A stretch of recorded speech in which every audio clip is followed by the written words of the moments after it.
Hi, and welcome to another episode of Furman Transformation Podcast. Hope you're having a great week. I've got a great episode for you today. This one is going to be also along the lines of management and leadership. Whether you're a CEO, CMO, COO, or department head, committee head, team lead, really any type of a management position, I've got a great piece that I wanted to talk about today that I've run into a lot, and I think is sort of a universal thing that many people in leadership positions run into this. And essentially, the topic here is going to be getting things done when you don't always have the authority. Again, getting things done when you don't always have the authority. Now, what does that mean? Well, it sounds a little funny when you think about it. Well, why would you not have authority to get things done? Well, when it comes down to it, you've probably been in this situation before where depending on, what type of management position you're in, you have a situation where, or many situations where your work directly is reliant upon the work of somebody else, right? So if you're anything like me, type A personality, you like to have all your ducks in a row, you like to be very meticulous and get things done, it can be extremely frustrating when you have to rely on other people to get your own work done. And so for me, this was always a big issue and something that I learned in many ways to work through and find ways to be able to get done what I needed to do and make a lot of really great relationships along the way. So I'm going to give you some morsels here, things that I think you can apply to your company and your business, and that will really help you in being able to take your leadership skills onto the next level. So the first thing that I want to say is I think before you really get into any kind of tactics, or I don't even like to think of it as that, you've got to really understand that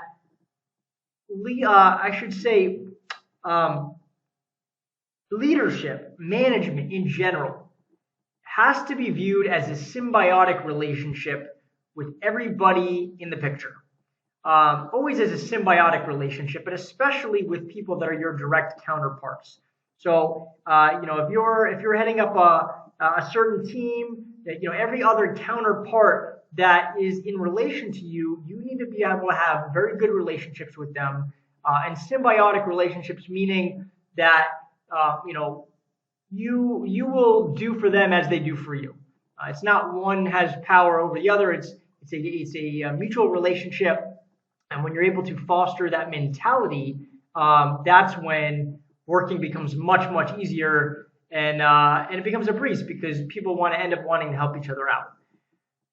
So the first thing I'd like to say is under that topic is don't ever try to sideways manage people.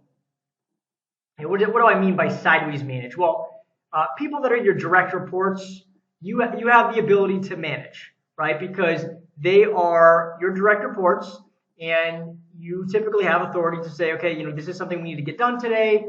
These are the goals, these are the objectives. This is how I'd like to get it done. Let me know if you got any questions, respectfully, essentially. But you're saying, there is an agenda. There are things that we need to do, and let's get the ball rolling. Let's get this rocking.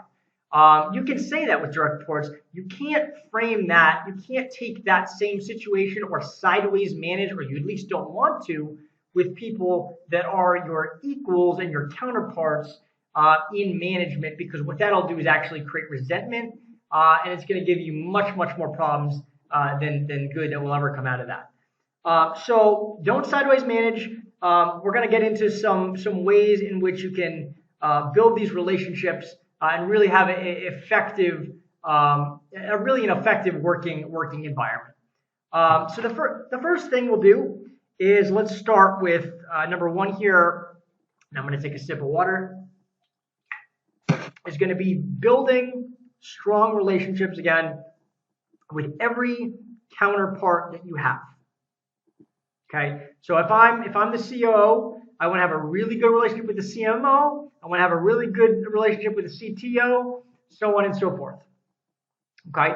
Now, what are some ways that you can do that? Well, I think basic human knowledge would say, well, you want to first of all find similarities. You want to be able to talk to them, understand them as a person, learn about them, learn about some of their likes and their dislikes, learn about some of their interests, and you find common ground. You find rapport, find things that you have in common with these people, and work to develop a rapport. This is one of the most important things that you can do, with people that you consider to be your counterparts. Is always develop a good rapport, and always foster that. Always be open. Always be open to talking to them. You always want them to be open to talking to you. So you want to foster that symbiotic relationship. Develop a rapport. What I like to do personally, and I think is a really good strategy, is to every morning. What I would like to do is, go in, whether it's my company or another company, whatever the situation may be. I always like to come in, and anybody that I'm considering my direct equal, I want to go in and have maybe 5 to 10 minutes of small talk and chat with every single person. And I think that's really important, because what it allows you to do is not only put your finger on the pulse of what's going on and kind of learn about what's going on in their department, learn about things that are happening. It allows you to tune into a lot of what's going on so that you can prepare yourself mentally for things that you may need to prepare yourself for. But it also allows you to really build that rapport, and essentially get comfortable with these people that you're going to interact with every day on a daily basis. So very important. That's number one. Now, I think that was sort of broad. Now we're going to get a little bit more specific. So what is the best way to really, let's just say you're in a situation where now, you've got some stuff that you need to get done. And, say you've got to get something done for a client. Let's just say you're heading up a sales department, and you need some, graphic design work done. And so, you obviously, you want to find a way that you can be able to get some help with that, because you can't do it yourself. You don't have that expertise. So what can you do? How do you initiate that? Well, I think what's important is developing or perfecting what I'd like to call effective communication. Okay. What is effective communication? Well, we all know what communication is, right? The problem with just saying communication is that communication to one person could mean bombardment or talking down or anything to somebody else. So effective communication is really learning how to effectively communicate with the person you're talking to, because every single person is different. Every single person responds differently to how you speak, responds differently to the words you say, responds differently to your feelings. And so it's important to be very, very, very fluid in how you speak from one person to another, and really be able to find that rapport and find that effective way to communicate with them, so that they know that you've got a great level of respect for them, and but that you do need something done, and you'd like their help. And this way they can feel that way as well. If they need something done, they can come to you as well. So how do you really establish and hone in on effective communication? Well, the first thing here I think is important is, first of all, are they open to communication? Are they open to communicating? Because right off the bat, that's important. If first of all, you got to know, in general, does this person like to communicate? Now, if they're very, very guarded, you may not even want to go that road. You may just want to sort of insert yourself when needed and then go away. Because you don't want to push. You don't want to push where you don't have to. So if somebody really is just not a communicator, then you just let that go. You develop relationships with people that are good communicators.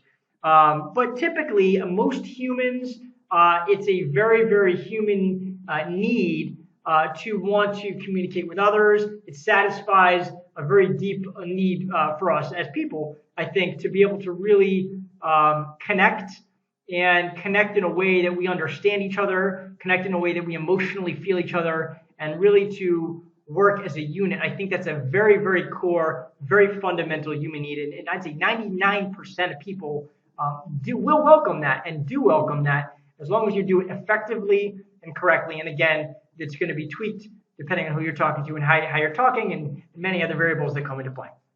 So that being said, are they open to communicate in general?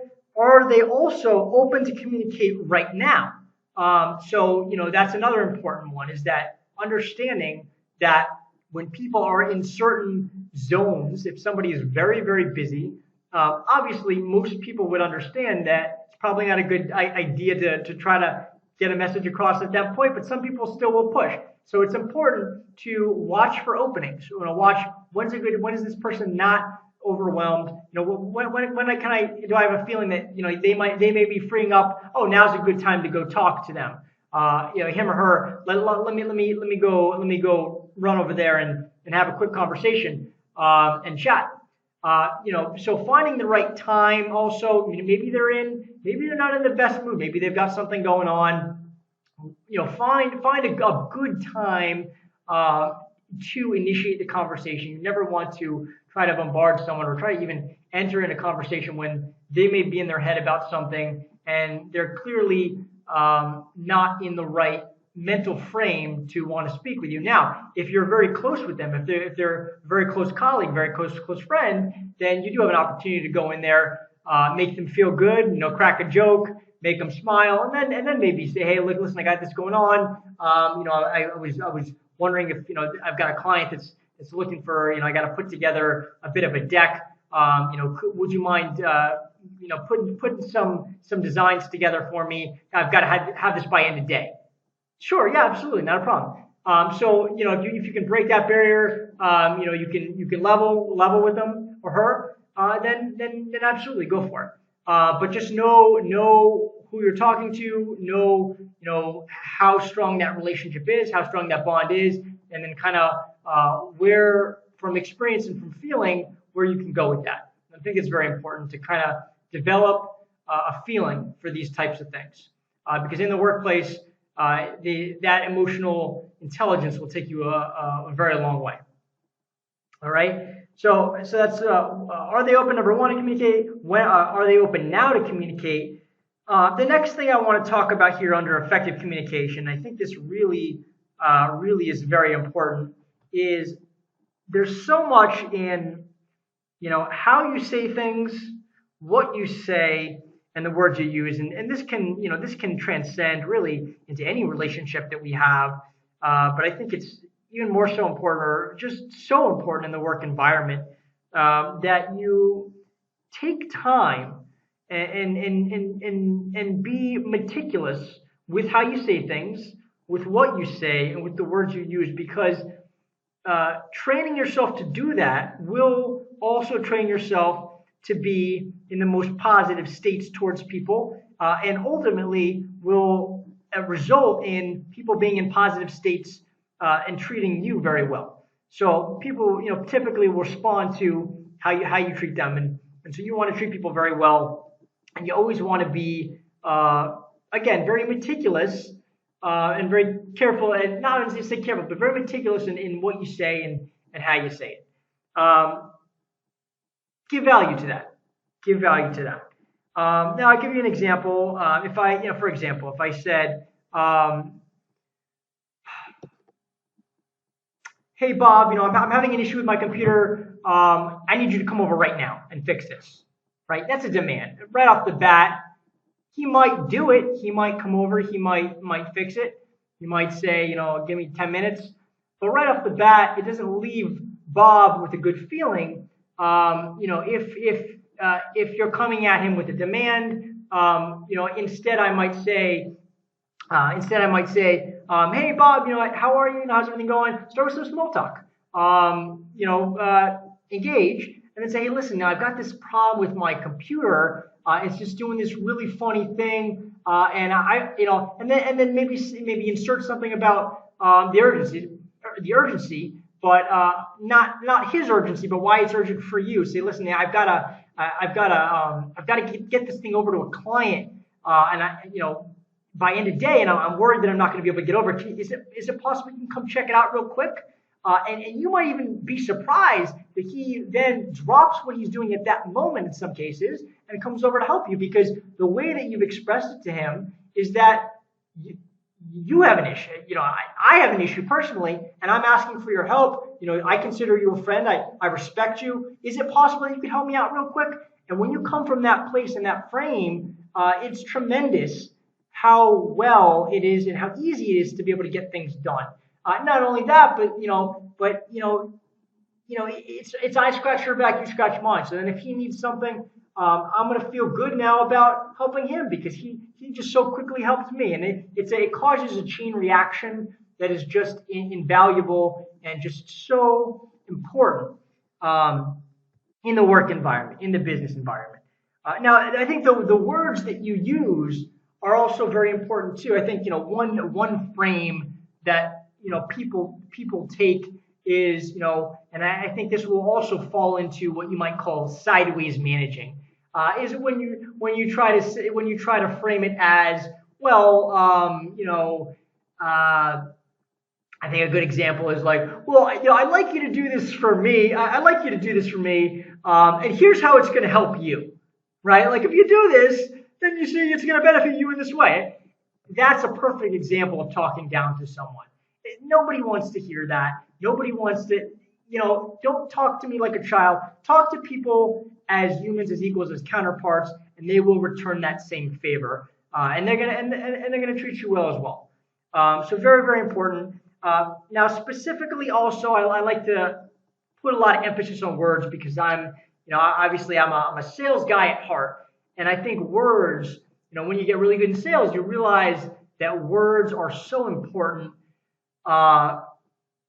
Not because of being able to, speak big words. I mean, that's nice to have an extensive vocabulary, but the fact what words do, and the real beauty of the human language, is that having language is that the more words you know, the more descriptive your thoughts become.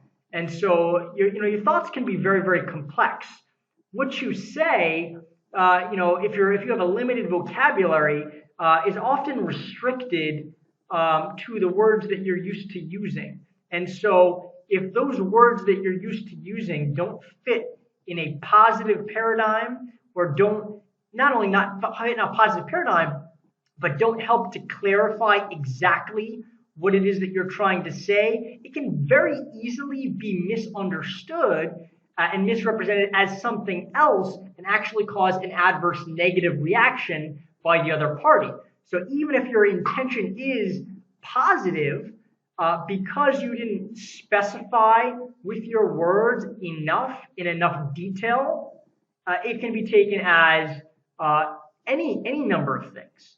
So think about the next time, before you're about to approach somebody and you're trying to get something done and you're in a deadline, don't, first of all, always step back from the pressure, but then think how you want to approach the situation before you approach it, and then go in with an understanding of, what you want to get done, and how you can communicate this very effectively to my equal counterpart, and really facilitate a symbiotic relationship. And I think, again, utilizing words, being very, very, very meticulous and decisive with your words is an important part of that.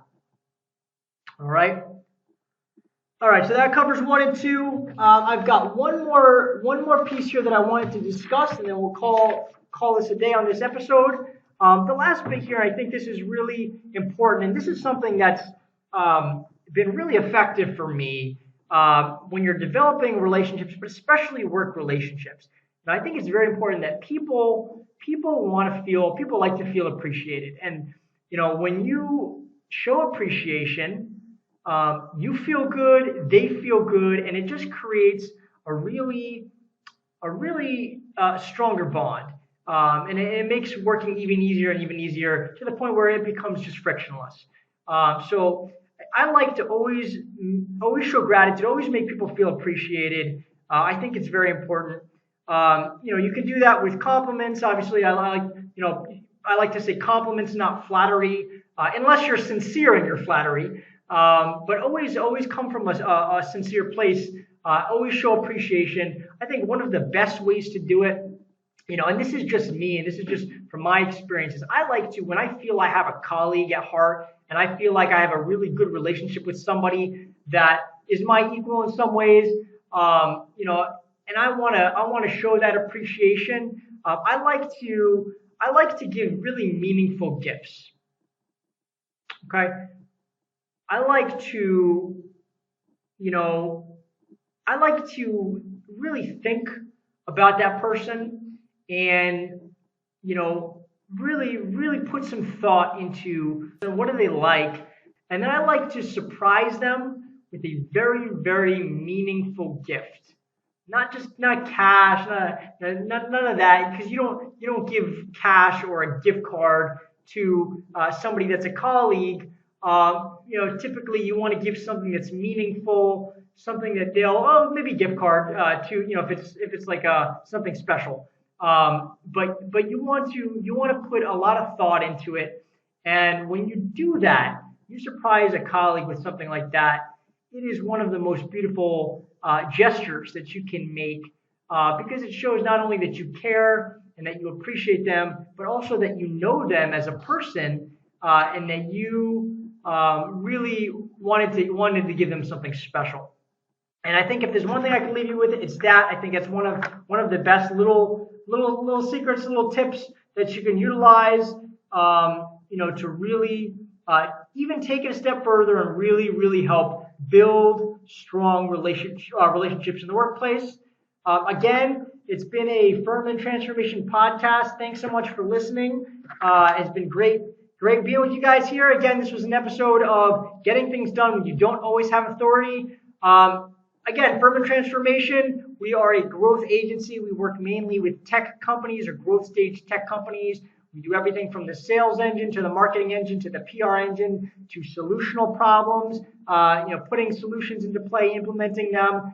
If you're in this boat right now, if you've got an app, if you've got a tech company, and you're looking to take the company to the next level, and you're tired of having a million different agencies doing a million different things, and there's no cohesive unit, I am your guy. Give me a call. I work very, very heavily with tech companies, but I'll also go outside of that a little bit as well, just depending on what you do.